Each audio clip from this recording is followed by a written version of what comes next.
go. He told me to go. He told you to go. He told those people in the back on the media cart to go. He said, everyone online watching right now, shout out to you guys online. Give us a little what on the chat. He told us to go. His last words on this earth were go. Go tell people about my hope. Go tell people about my forgiveness. Go tell people about my love. His last breath he took to tell 12 young people, go tell the world about him. It's called the Great Commission for 2 reasons. It's great because it's a really big deal. When the Savior of the universe, who is a God who became a man who changed everything, including the calendar, says his last words, it's going to be great. And it's called the commission because commission means go. So it's the great telling to go. And the fancy word for that is evangelism. Say evangelism. That just means you're telling people about Jesus. And it's one of the 5 reasons God invented the church. Now, I want to see how you've been paying attention as part of the differs. If you are online, you can type this in. But who can tell me the other 4 reasons God invented the church before we get to this 5th one? What are some reasons that the church exists? Let me hear it. Just yell it out. Don't raise your hand.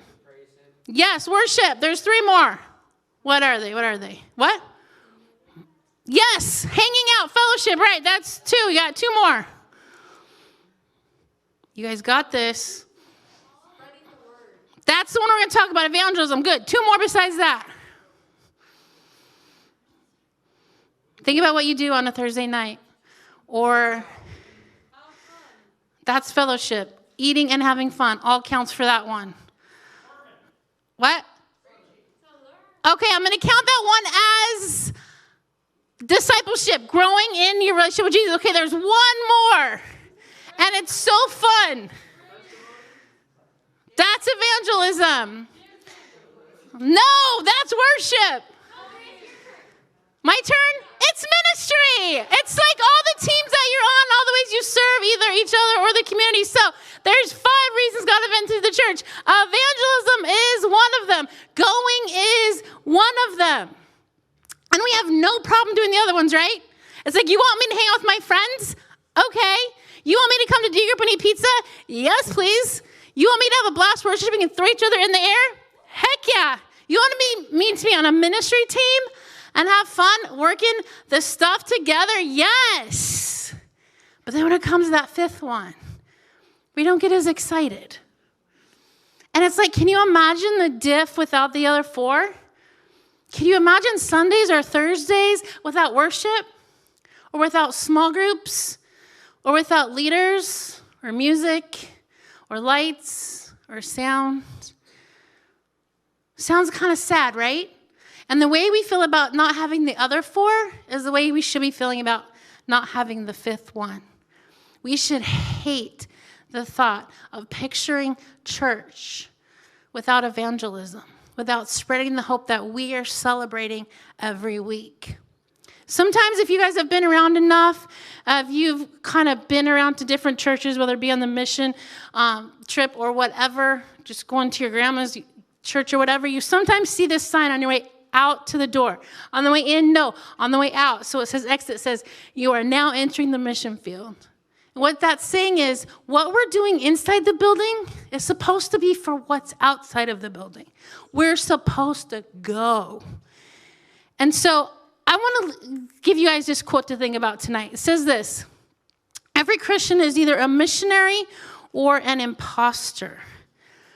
Does that mean you're all supposed to go to Africa? No. It means we're all supposed to tell our story. We're all supposed to go talk about Jesus. But do we really believe that you're either a missionary or an imposter? Do we really take that 5th purpose seriously? Or are we just kind of fine having enough Jesus to save ourselves, but nobody else? Tonight we're going to think about that because you know Jesus because someone else showed him to you. Someone else went. Someone else said, I'm going to go. So why is it so hard for us to return the favor? You guys are going to wrestle with that a little later with each other and in your small groups and with your leaders. But for right now, I'm going to make this daunting task of evangelism. a little easier for you. Here's a definition I love because we can all do this. You ready? Here's what it says. A missionary is anyone committed to a lifestyle of making Jesus the big deal in wherever they find themselves. And wherever you find yourselves, make Jesus a big deal. So the question tonight is, where are you going to find yourself? Who or what or where are you called to right now that you're supposed to do this with? We're going to figure out our who's a what's it. So say that back. Say who's a what's it. Nice. We're going to figure out what our who's a what's it is that we're supposed to be a missionary to. And I've got whatchamacallits to give away later because whatchamacallits are just like who's a what's it. It's a funny word that I'm excited about to say a million times tonight. Okay, so what person or people group or location do you feel called to? It doesn't have to be for the rest of your life. It doesn't even have to be until it works. But we all have a turn in figuring out where does God have us serving and talking and loving and making him a big deal to right now. Some of you may cross a room. Some of you may cross a street. Some of you may cross the world. But all of us have a person, a place, or a people that God has placed you in. Some of you guys already know what it is. Either God told you a long time ago, or as I started talking, he literally placed a picture in your head. Or some of you are going to hear from God later during worship, or a week from now, someone could say something and it'll just click. That's what I'm supposed to do. That's where I'm supposed to go. But no matter what we hear or when we hear it, we're all supposed to be making Jesus famous. We all have a who's a what's it. And I'm going to help you find it tonight because the world needs him. And the good news is it is easier than you think. Because the reason why we sometimes ignore this of the 5 reasons, the reason we ignore this one is because it scares the crap out of us, right? And so I'm going to make it a little easier for you tonight. And in case you don't believe me, which I can already tell you don't, I'm going to tell you what Jesus himself said about it. Okay, here it is in Luke 10. He said to them, and that means to us right now also, the harvest is bigger than you can imagine, but there are few workers. Therefore, plead with the Lord of the harvest to send out workers. So you guys might have heard that verse before, and it sounds like the harvest is plentiful, but the workers are few. What does that mean? What that means is people are actually more ready to hear the gospel than you think.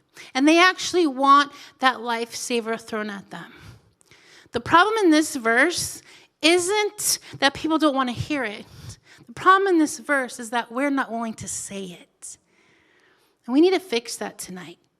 And the biggest reason we don't is because we're afraid of what people are going to think about us. But if you read this verse and take it as its word, it's actually saying you don't need to be worried about what they're going to think of you. You need to be worried about what they think of Jesus. Because they're more ready than you think. And back then, this image of this harvest was powerful. If the Bible was written in this time, there'd be a lot of tech analogies, right? Because we live in a tech world. But back then, they lived in an agricultural world. And this was speaking their language. For Jesus to paint this picture of these acres of flowing wheat and the tops just bursting and ready for someone to pick them before they died was powerful.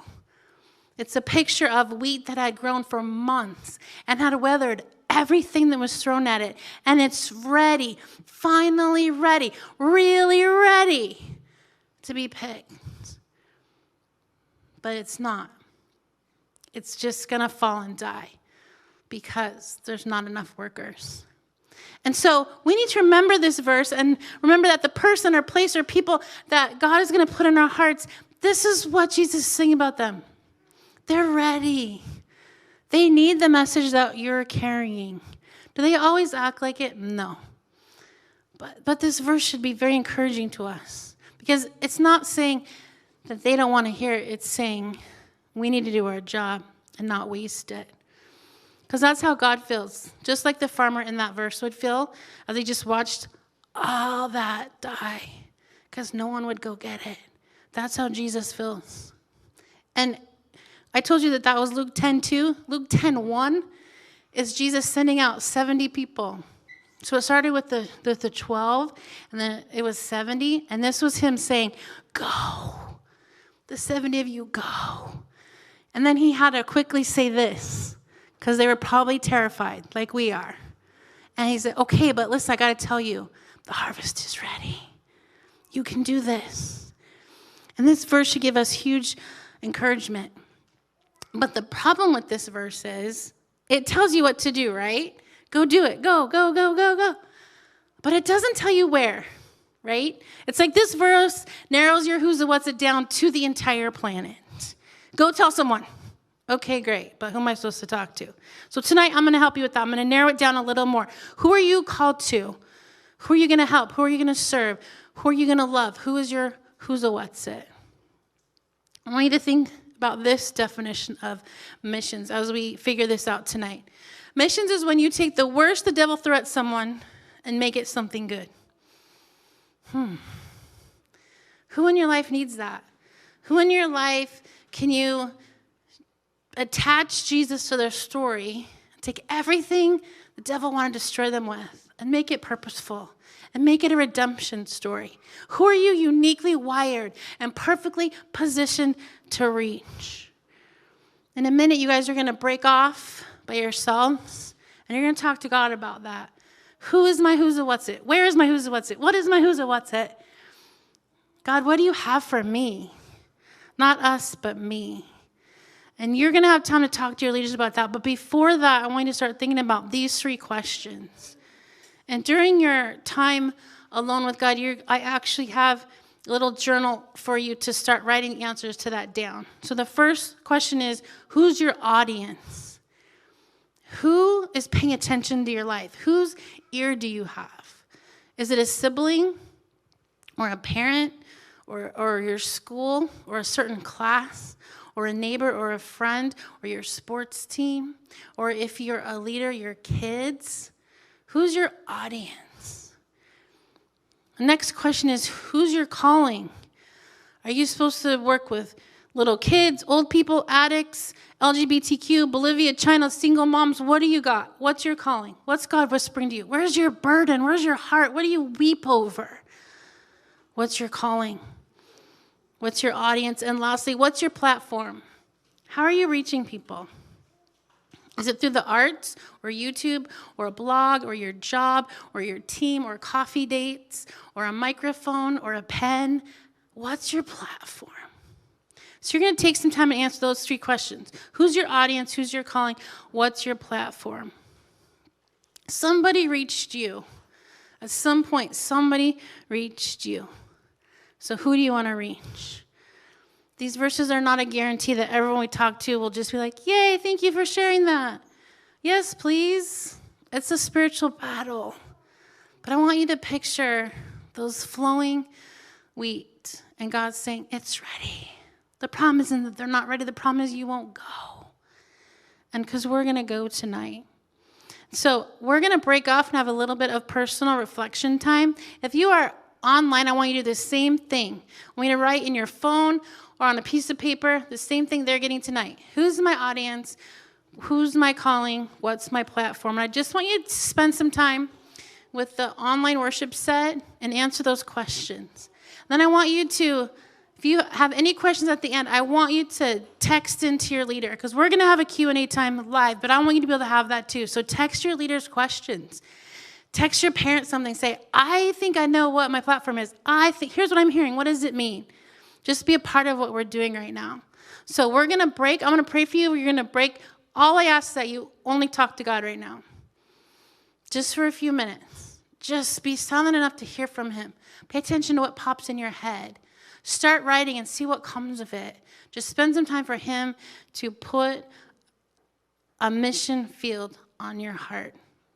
And then we're going to have some Q&A and open mic time here live. And we want you to be able to do that online also. So I'm going to pray for you guys, and then we're going to do that. Just there's on either side of this are those journal things and pens. Just take some time to figure out what and who God's asking you to reach. All right, I'm going to pray for you.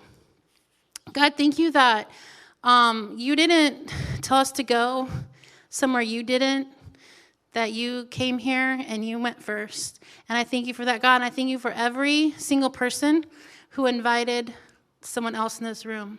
I thank you for everyone that made it so everyone in this room knows you. God, I pray that you use that tonight to help us, pay that forward to help us know who and when and how to tell people about who you are and what you've done and how much you love them. God, let a generation be freer tonight because we went. God, let us hear from you specifically, personally, and supernaturally.